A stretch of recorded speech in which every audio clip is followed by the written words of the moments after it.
Chapter 48। Saanvi और मिष्टी canteen से बाहर निकल कॉलेज में घूमते हुए बातें करने लगती हैं। अरे अब तो बता, हुआ क्या? तो उससे छुप क्यों रही थी? सानवी ने कहा।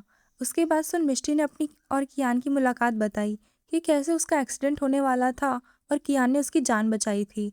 उसके बाद सुन, सानवी ने कहा, तुझे तो उसे थैंक्स बोलना चाहिए था ना, और तू है कि उसे देख छुप रही है। तुझे क्या लगता है मैंने उसे थैंक्स नहीं बोला होगा? उस दिन तो मैं थोड़ा जल्दी में थी, इसलिए अच्छे से थैंक्स नहीं बोल पाई। लेकिन मैंने सोच लिया था कि अगली बार कभी मुलाकात हुई तो ज़रूर अच्छे से थैंक्स बोलूँगी उसे। मिष्टी ने कहा। तो बोला तूने? सानवी ने पूछा। पूछ मत यार, मुझे तो पता ही नहीं था कि ये इसी कॉलेज में है और हमारा सीनियर है। इसने पता नहीं कब मुझे देख लिया और जब से देखा है तब से मेरे पीछे ही पड़ गया है। मिष्टी ने बुरा सा मुंह बनाते हुए कहा। क्या मतलब? सानवी ने कन्फ्यूजन में पूछा।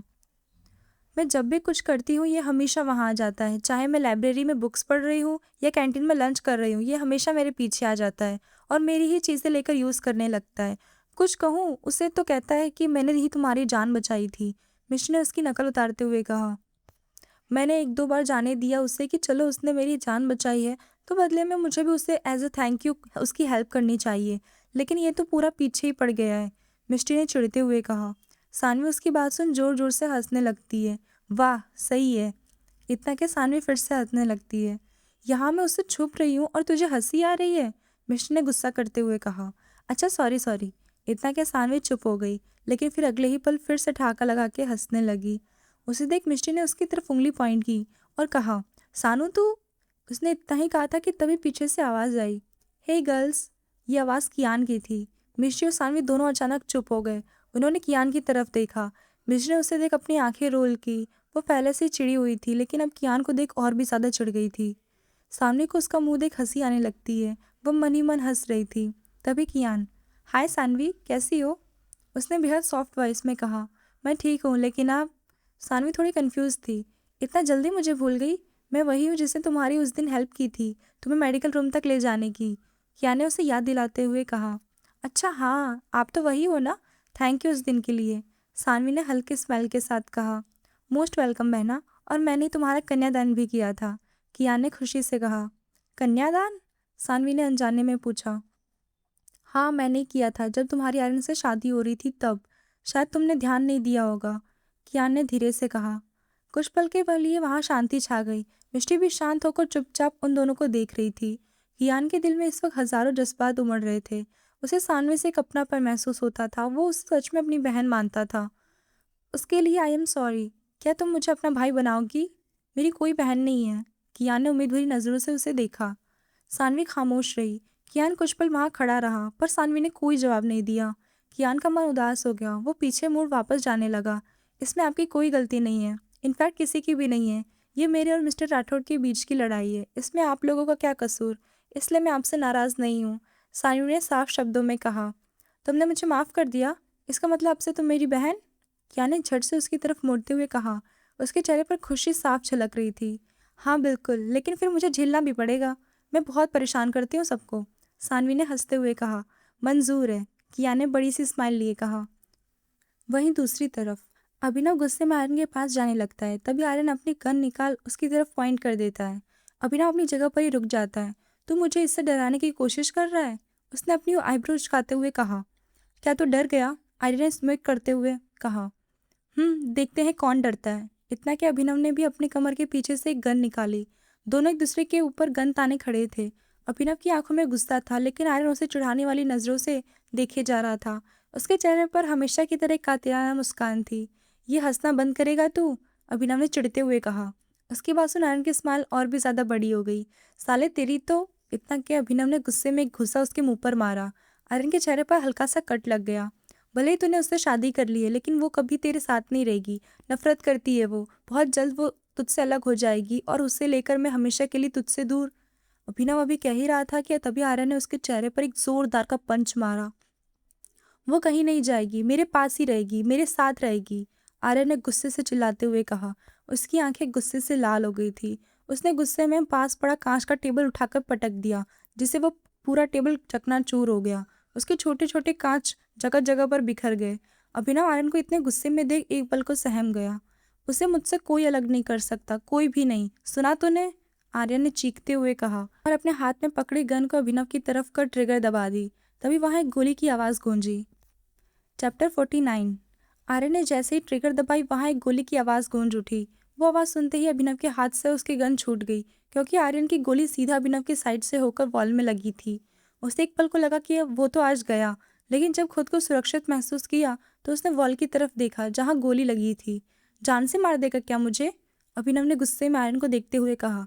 अगर अगली बार तेरे मुंह से उसे मुझसे दूर करने की बात निकली तो ये गोली सीधा तेरे भेजे के आर पार होगी, आर्यन ने सख्त मगर ठंडी आवाज में कहा। उसकी ऐसी आवाज सुन अभिनव के रोंगटे खड़े हो गए।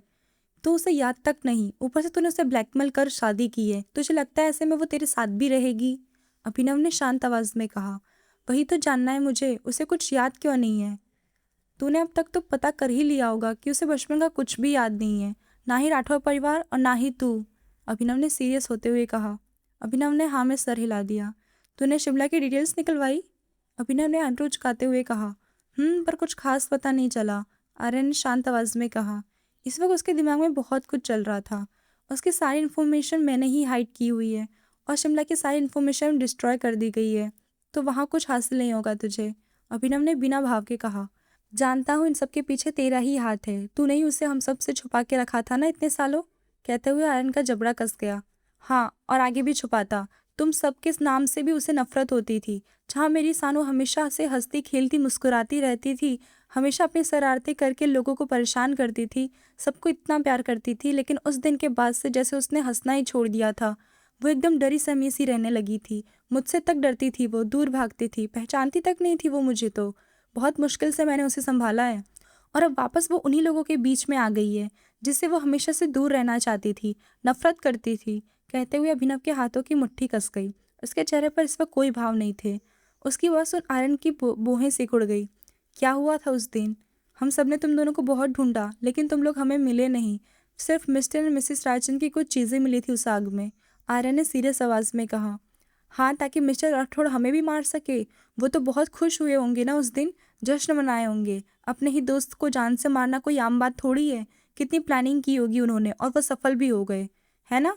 अभिनव ने गुस्से में कटाक्ष करते हुए कहा। मेरे डैड ने कुछ नहीं किया है, उन्होंने नहीं मारा है मिस्टर और मिसेस रायचंद को, आर्या ने कड़क आवाज में कहा। सानवी ने खुद देखा था मिस्टर राठौड़ को वहां पर, वो थे, उनके हाथ में गन थी, उन्होंने शूट भी किया था पापा पर। और कितना झूठ बोलोगे तुम लोग, अभिनव ने गुस्से में चिल्लाते हुए कहा। इतने साल वो मिस्टर राठौड़ के साथ थे, सबसे करीबी दोस्त थे उनके, हर काम में उनका साथ देते थे, फिर चाहे वो गलत हो या सही। और बदले में उन्हें क्या मिला? सिर्फ धोखा, अभिनव ने गुस्से में आयरन पर गन पॉइंट करते हुए कहा। तुझे सच में ऐसा लगता है वो सब डैड ने किया है? क्या तू नहीं जानता उन्हें? मेरे से ज़्यादा तो तू उनके साथ था ना, तू उनके क्लोज था ना, तुझे यकीन है वो सब उन्होंने ही किया होगा, आर्यन ने शार्प आवाज में कहा। अभिनव गुस्से से चिल्लाया। अभिनव ने अपने हाथ में पकड़ी गन को गुस्से में नीचे फेंक दिया। जानता हूँ वैसा कभी नहीं कर सकते, लेकिन सानवी का क्या? आंखों देखा भी तो झूठ नहीं होता ना। सानवी ने वो सब कुछ झेला है जो उसे उस उम्र में एक छोटी सी बच्ची को नहीं झेलना चाहिए था, और उसका असर आज तक उस पर है। वो आज भी उन धुंधली यादों को भुला नहीं पाई, उन्हें याद करते ही उसे पैनिक अटैक आते हैं, अभिनव ने गुस्से में कहा। Panic attack? आर्य ने हैरानी से पूछा। हाँ, उसे पैनिक अटैक आते हैं। अक्सर वो नींद में पैनिक करने लगती है, बुरी तरह कांपती है, रोती है, चीखती है, चिल्लाती है, लेकिन जब होश में आती है तब उसे बचपन की कोई बातें याद नहीं होती, अभिनव ने बेड पर बैठ अपने सर को पकड़ते हुए कहा। ऐसा क्या हुआ था उस दिन? आर्यन ने चिल्लाकर कहा। जो भी हुआ था उसने सानवी को अंदर तक तोड़ दिया है। वो दिखाती नहीं है, लेकिन वो अंदर ही अंदर अब किसी भी अपने को खोने से बहुत डरती है। इसलिए उसने मुझे बचाने के लिए तुझसे शादी के लिए हाँ कर दी। वो मुझे खोना नहीं चाहती और तूने इसी बात का फ़ायदा उठाया, अभिनव ने आर्यन को घूरते हुए कहा। तभी अभिनव का फ़ोन बजता है। उस पर किसी अननोन नंबर से कॉल आ रही थी। उसे देख अभिनव की बोहें सिकुड़ जाती है। वो फ़ोन पिक करता है।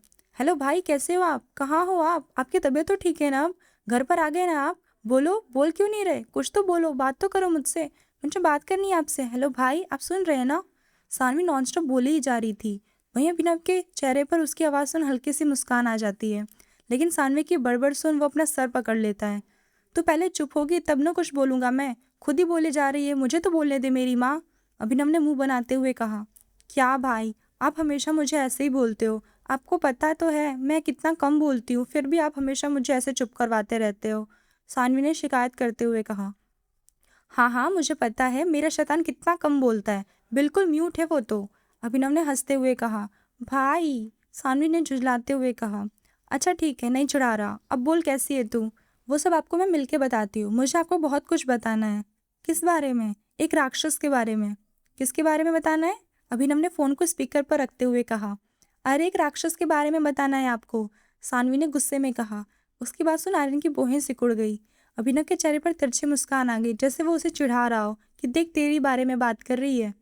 मैं घर आ रही हूँ आपसे मिलने, फिर बताती हूँ आपको सब कुछ। इतना कि सानवी ने फोन काट दिया। यह देख अभिनव ने गहरी सांस ली और खड़ा हो गया।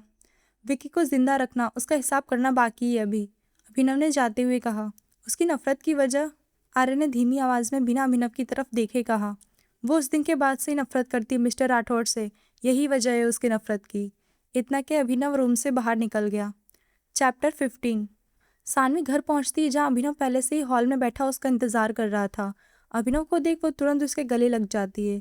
उसकी आंखें हल्की नम हो जाती है। भाई आप ठीक तो है ना? सानवी ने रूंधे गले से कहा। कुछ देर बाद दोनों अलग हुए।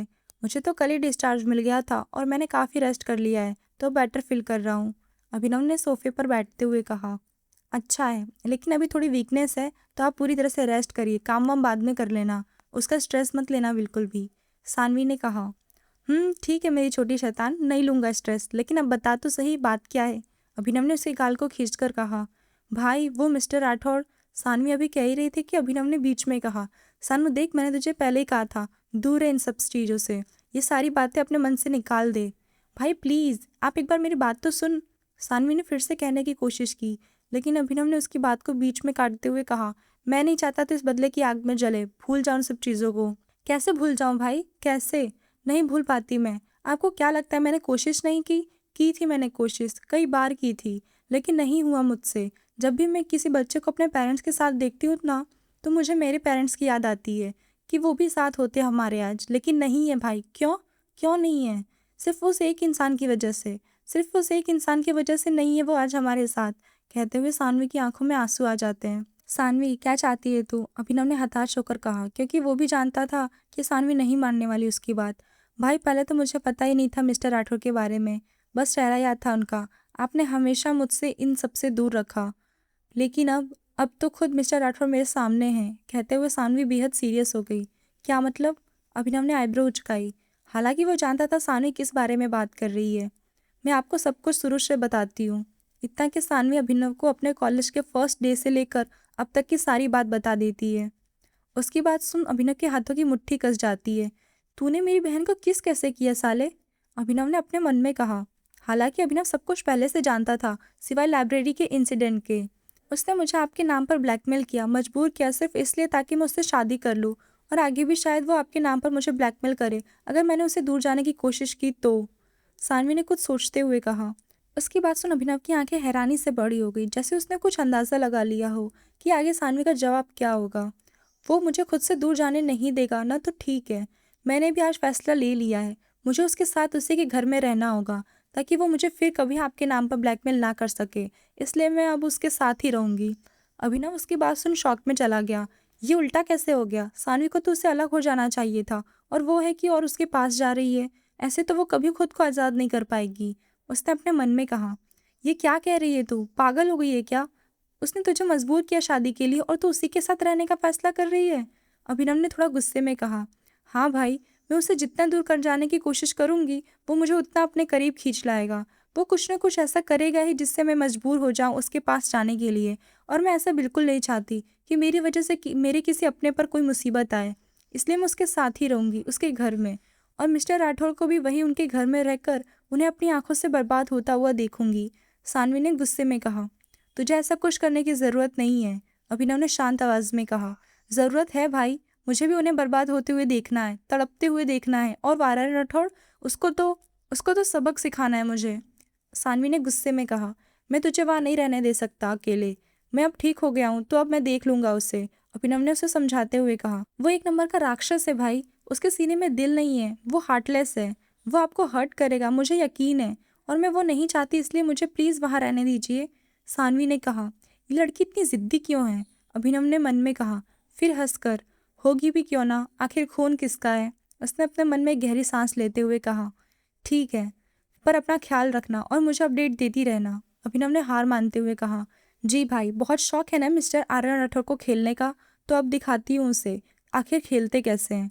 सानवी ने कॉन्फिडेंस से कहा, बिल्कुल अपने बाप पर गई है ये, अभिनव ने अपने मन में कहा। तो गाइस, आज का चैट आपको कैसा लगा मुझे कमेंट करके ज़रूर बताना।